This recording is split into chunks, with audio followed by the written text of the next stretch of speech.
Hi friends, ಎಲ್ಲರಿಗೂ ನಮಸ್ಕಾರ. ARK ವ್ಲಾಗ್ಸ್ಗೆ ಸ್ವಾಗತ. ಇವತ್ತಿನ ಈ ವಿಡಿಯೋದಲ್ಲಿ ನಾನು ಬೇಬಿ ಪೊಟ್ಯಾಟೋನ ಯೂಸ್ ಮಾಡಿಕೊಂಡು ಫ್ರೈ ಮಾಡ್ತಾ ಇದ್ದೀನಿ. ಸೊ ಅದು ಹೇಗೆ ಏನು ಅನ್ನೋದು ಕ್ವಿಕ್ಕಾಗಿ ನೋಡೋಣ ಬನ್ನಿ. ನಾನು ಮೊದಲಿಗೆ ಬೇಬಿ ಪೊಟ್ಯಾಟೋನ ಕುಕ್ಕರ್ಗೆ ಹಾಕಿ 2 ವಿಸಿಲ್ ಕೂಗಿಸ್ಕೊಂಡಿದ್ದೀನಿ. ಅದಾದಮೇಲೆ ನಾನು ಒಂದು ಬಾಣಲಿಗೆ ಒಂಚೂರು ಚಕ್ಕೆ, 2 ಲವಂಗ, ಒಂದು ಅರ್ಧ ಟೇಬಲ್ ಸ್ಪೂನ್ ಮೆಂತ್ಯ, 2 ಸ್ಪೂನಷ್ಟು ಮೆಣಸುಕಾಳು ಮತ್ತು 1 ಸ್ಪೂನಷ್ಟು ಜೀರಿಗೆ, 1 ಸ್ಪೂನಷ್ಟು ಧನಿಯಾ, ಹಾಗೆ ಒಂದು 4 ಬ್ಯಾಡಗಿ ಮೆಣಸಿನ್ಕಾಯಿನ ಹಾಕ್ಕೊಂಡು ರೋಸ್ಟ್ ಮಾಡ್ಕೊಳ್ತಾ ಇದ್ದೀನಿ. ಇದೆಲ್ಲ ರೋಸ್ಟ್ ಮಾಡ್ಕೊಂಡು ಆದಮೇಲೆ ನಾನು ಮಿಕ್ಸಿ ಜಾರ್ಗೆ ಹಾಕ್ಕೊಂಡು ಈ ರೀತಿ ಪುಡಿ ಮಾಡ್ಕೊಳ್ತೀನಿ. ಪುಡಿ ಮಾಡ್ಕೊಂಡು ಆದಮೇಲೆ ಇದನ್ನು ಸೈಡಿಗೆ ಇಟ್ಟು ನಾನು ಏನು ಬೇಯಿಸಿ ಇಟ್ಕೊಂಡಿದ್ನೋ ಪೊಟ್ಯಾಟೋನ ಅದನ್ನು ಈ ರೀತಿ ರೆಡಿ ಮಾಡ್ಕೊಳ್ತೀನಿ. ಈಗ ಒಂದು ಬಾಣಲಿಗೆ ಒಂಚೂರು ಸಾಸಿವೆ, ಅದ್ರ ಜೊತೆಯಲ್ಲಿ ಕರಿಬೇವು ಮತ್ತು ಈರುಳ್ಳಿನ ಹಾಕ್ಕೊಂಡು ಫ್ರೈ ಮಾಡ್ಕೊಳ್ತೀನಿ.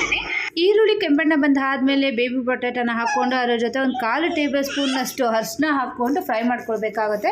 ಇಷ್ಟೆಲ್ಲ ಆದಮೇಲೆ ನಾವು ರೆಡಿ ಮಾಡಿ ಇಟ್ಕೊಂಡಂತಹ ಪೌಡರ್ನ 2.5 ಟೇಬಲ್ ಸ್ಪೂನ್ನಷ್ಟು ಹಾಕ್ಕೊಂಡು ಫ್ರೈ ಮಾಡಿಕೊಂಡ್ರೆ ರುಚಿಗೆ ತಕ್ಕಷ್ಟು ಉಪ್ಪು ಹಾಕ್ಕೊಳ್ಳಿ. ಇಷ್ಟೇ ಫ್ರೆಂಡ್ಸ್, ಇವತ್ತಿನ ಈ ವಿಡಿಯೋ ನಿಮ್ಮೆಲ್ಲರಿಗೂ ಇಷ್ಟ ಆಗಿದೆ ಅಂದ್ಕೊಳ್ತೀನಿ. ಇಷ್ಟ ಆಗಿದೆ ಪ್ಲೀಸ್ ನಮ್ಮ ಚಾನಲ್ನ ಸಬ್ಸ್ಕ್ರೈಬ್ ಮಾಡಿ, ಪಕ್ಕದಲ್ಲಿರೋ ಬೆಲ್ ಐಕಾನನ್ನು ಕ್ಲಿಕ್ ಮಾಡಿ. Thank you.